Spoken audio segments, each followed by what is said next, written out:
My parents gave my younger sister a brand new car for her 16th birthday. Not just any car. A shiny cherry red Honda with a giant bow on the hood, sitting in the driveway like something straight out of a commercial. My mom stood there filming the whole thing, smiling like she just won an award for Best Mother of the Year. My sister screamed, cried, jumped up and down, hugged everyone, and kept saying, "Oh my God, this is literally my dream car." And me? For my 16th birthday, I got a bus pass. Not even wrapped. Just an envelope sitting on the kitchen counter next to a bowl of bananas and a stack of expired coupons. "It builds character," my mom said casually, sipping her coffee without even looking at me. That was the moment something inside me cracked. Not loudly, not dramatically, just quietly, permanently. And the worst part? Someone saw it. Someone noticed. My grandmother. She didn't say a single word that day. Not one. But she saw everything. And she remembered. For 2 years she said nothing. Until the day she changed my life forever. My name is Alara Hayes. I just turned 18. And what happened in my driveway on my birthday is something I still can't believe actually happened. Before I tell you that part, you need to understand something. This wasn't just about a car. This was about years of being invisible. We lived in a small town called Brookhaven, Ohio. The kind of place where everyone knows your business before you do. Where neighbors track each other's lives like it's their favorite TV show. From the outside, our house looked normal. White siding, green lawn, 2 cars in the driveway, a family that looked fine. But inside, nothing was equal, not even close. My sister Liana had everything. And I don't mean that in a jealous, dramatic way. I mean literally everything. Her room got redecorated every couple of years. New paint, new furniture. Matching curtains she picked off Pinterest. Meanwhile, my room still had the same faded blue walls from middle school, and a crooked bookshelf my dad never fixed. "Liana just has a stronger sense of style," my mom would say. Like that explained it. Like that made it fair. Every fall, Liana got the newest iPhone because she needed it for cheerleading. I used our mom's old phone with a cracked screen and a battery that died before lunch. "Yours still works," Mom would shrug. Liana got new clothes every season. I got hand-me-down budgets. Not clothes, budgets. "You're just not as high maintenance," Mom would say, smiling like it was a compliment. I used to believe her. I used to think maybe I really was different. Maybe I didn't need as much. Maybe I wasn't supposed to want more. Until one day I realized something that changed everything. I didn't want less. I had just learned not to ask. The week before junior year, I found a receipt in the trash. $800. For Liana's cheerleading uniforms, travel bags, and accessories.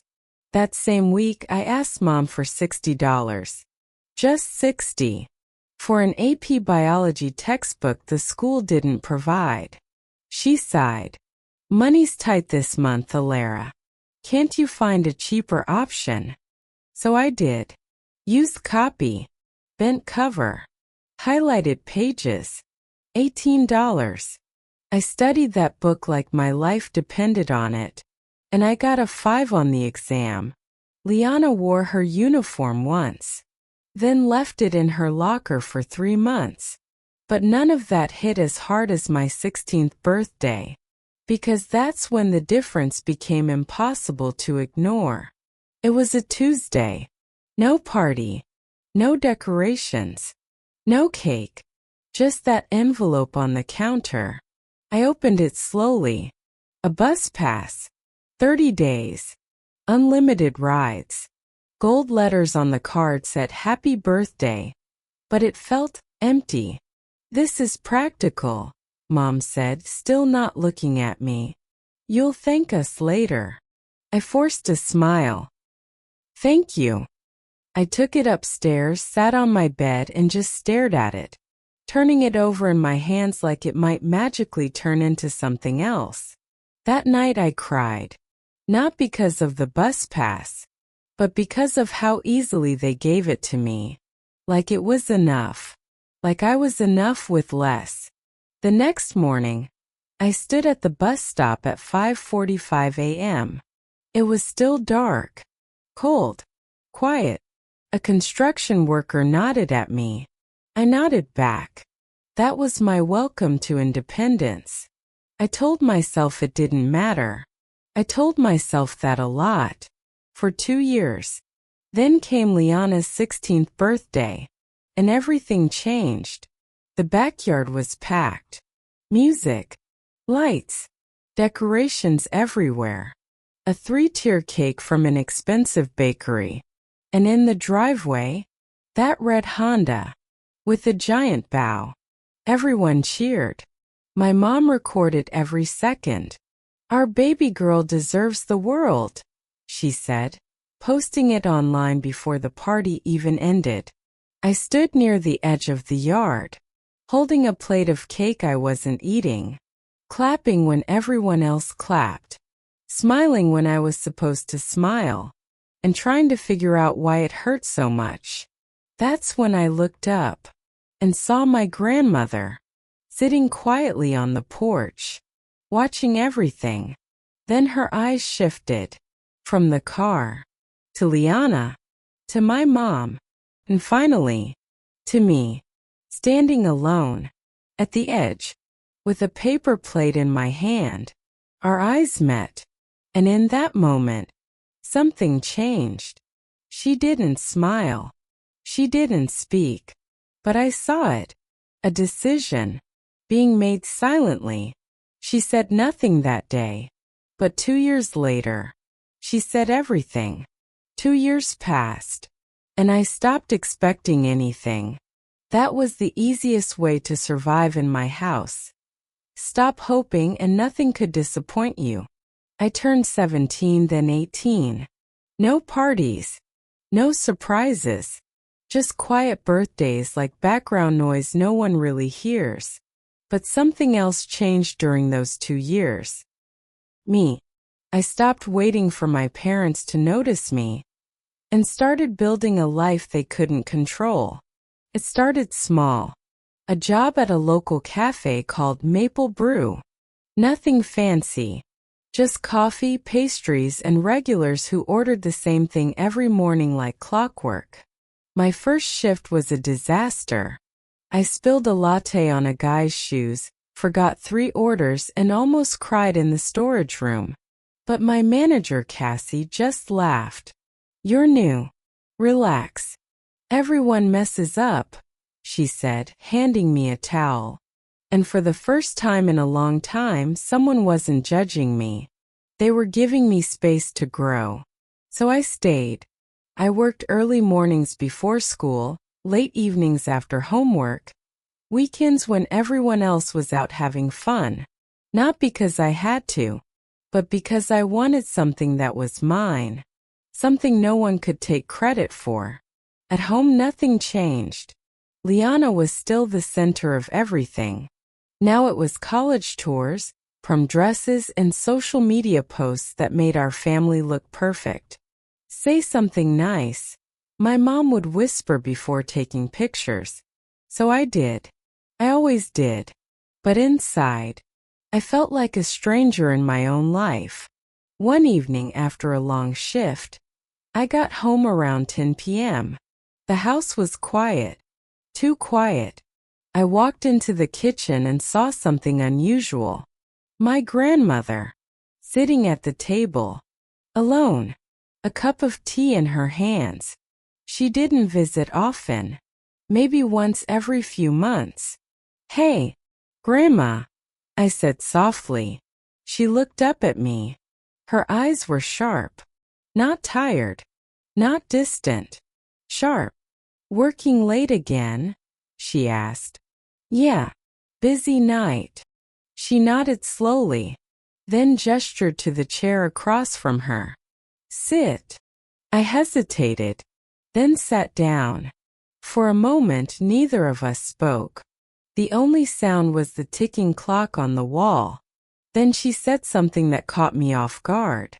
You don't ask them for anything anymore. It wasn't a question.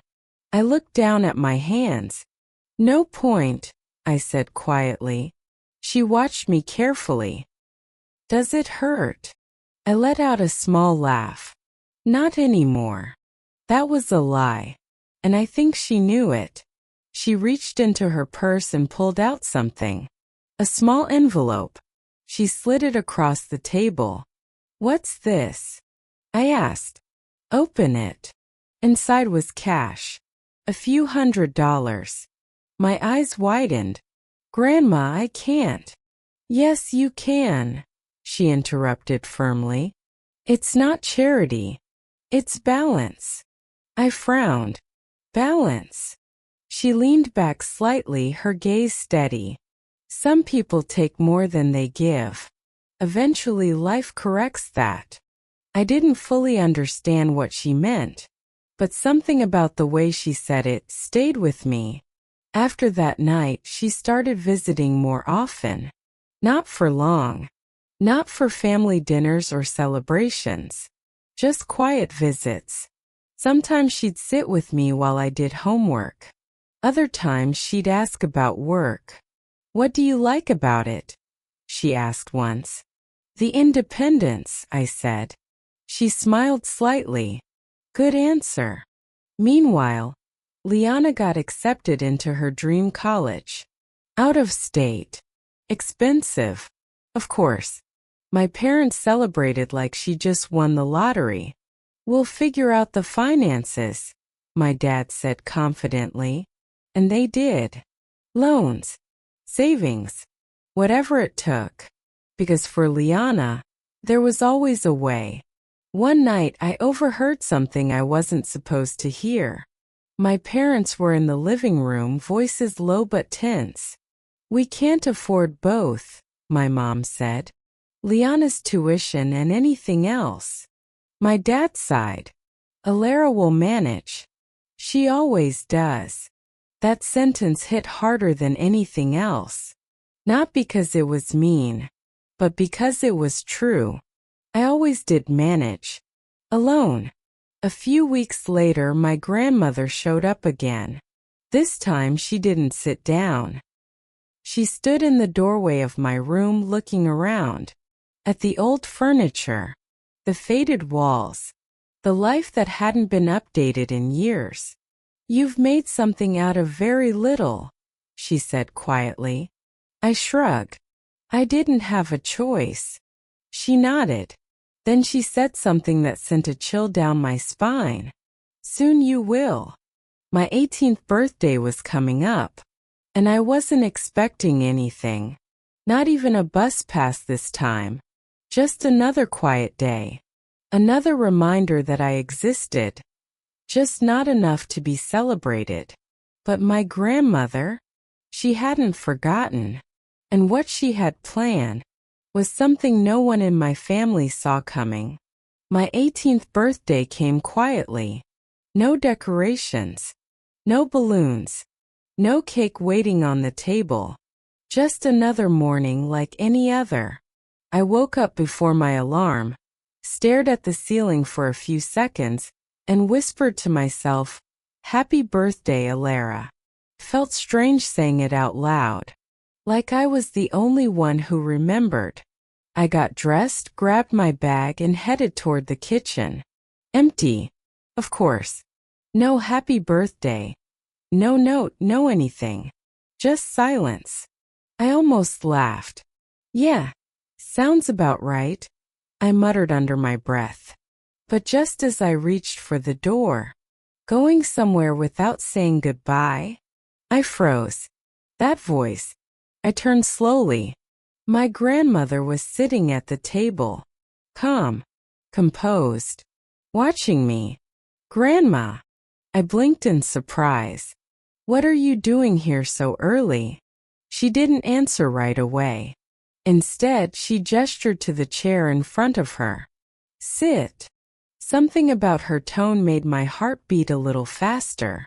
I sat down. She slid an envelope across the table. Another one. But this one felt different. Open it, she said. My hands hesitated for just a second. Then I opened it. Inside was a set of keys. Car keys. I stared at them confused. Whose? Yours. I looked up sharply. What? She didn't smile. Didn't soften it. Just said it again. They're yours. My heart started racing. Grandma, I don't understand. Come outside. The morning air was cold, quiet, still. And there, parked right in front of the house, was a car. Not flashy, not brand new, but clean, strong, reliable. A silver Toyota. My breath caught in my throat. No way, I whispered. I turned to her, shaking my head. You didn't. I did. Liana stepped forward, staring at the car. Well, if she's getting one, why didn't I get something like this? She snapped. I almost laughed. Of course. Even now it was about her. My grandmother turned to her slowly. You did. Liana blinked. What? You got more than this, she said. In ways you don't even understand yet. My dad tried to step in. Okay, let's not turn this into a big thing. It already is, my grandmother interrupted. Then she reached into her purse again and pulled out another envelope. Thicker, heavier. My heart started pounding again. She looked at me. This is the part they don't know about. My parents exchanged confused glances. What part? My mom asked, her voice tense. My grandmother ignored her. She handed me the envelope. Open it. My hands trembled as I did. Inside were documents. Official ones. Stamped. Signed. My eyes scanned the page. And then I froze. Grandma, what is this? She took a slow breath. Then said the words that changed everything. This is your future. My mom stepped forward quickly. Let me see that. She grabbed the papers before I could react. Her eyes moved across the page. And then, her face went pale. What is this? My dad leaned over her shoulder. His expression shifted too. Shock, confusion, disbelief. You transferred this? He asked, looking at my grandmother. She nodded. Yes. My mom shook her head. No, this doesn't make sense. Oh, it makes perfect sense, Grandma said calmly. I stood there, heart racing, mind spinning, still trying to understand what I was holding, what she had just given me, and why my parents looked like their entire world had just been shaken. My grandmother looked at me one last time and said quietly, They gave you less, so I gave you more. And in that moment, everything changed. I stood there frozen. My heart was pounding so loud it felt like everyone could hear it. What is it? I asked, my voice barely above a whisper. My mom didn't answer. She just kept staring at the papers like they might suddenly change if she looked long enough. My dad finally spoke. This says the house. He looked at my grandmother. You transferred the house? My breath caught. The house? My house? Our house? My grandmother nodded calmly. Yes. Silence crashed over everything. What do you mean, yes? My mom snapped, panic creeping into her voice now. You can't just, this is our home. It was my home, Grandma corrected. Her voice steady, controlled. And now it's hers. She looked at me. right at me. Ilara owns this house. The world tilted. I actually took a step back. What? I whispered. This didn't feel real. None of this did. No, my mom said immediately, shaking her head. No, this is ridiculous. There has to be some mistake. There's no mistake, Grandma said firmly. It's legal. Final. Signed weeks ago. My dad ran a hand through his hair, clearly stressed now. Why would you do this? That question hung in the air. Heavy. Loaded. And my grandmother didn't hesitate. Because I was watching. Her eyes moved slowly between them. For years. She took a step forward. I watched one daughter get everything, while the other learned to survive on scraps. My mom's face hardened. That's not true. I watched birthdays ignored, Grandma continued, cutting her off. I watched effort go unnoticed. I watched her work for everything, while you handed the world to someone else. Liana crossed her arms, defensive. I didn't ask for that. No, Grandma said calmly. But you never questioned it either. That hit. You could see it. My dad exhaled sharply. Okay, even if that's how you feel. This is extreme. Extreme, Grandma repeated. Then she let out a quiet, almost bitter laugh. No. Extreme would have been doing nothing. My mom looked at me now. Really looked at me. Like she was seeing me for the first time. Ilara, you're not actually going to accept this, are you? That question. That tone. It stirred something inside me. For 18 years. I had stayed quiet. For 18 years. I had accepted less. For 18 years. I had made myself small so everyone else could feel comfortable. But not anymore. I took a slow breath. Then another. And finally, I spoke. Yes. The word landed like thunder. I am. My mom blinked. Shocked. Ilara. No, I said, my voice stronger now. No, you don't get to decide what I deserve anymore. Silence. Pure silence. I didn't ask for this, I continued. But I'm not going to reject it either, just to make you feel better. My dad looked conflicted. Ilara, we're your parents. And I needed you to act like it, I said quietly. That one sentence. Cut deeper than anything else.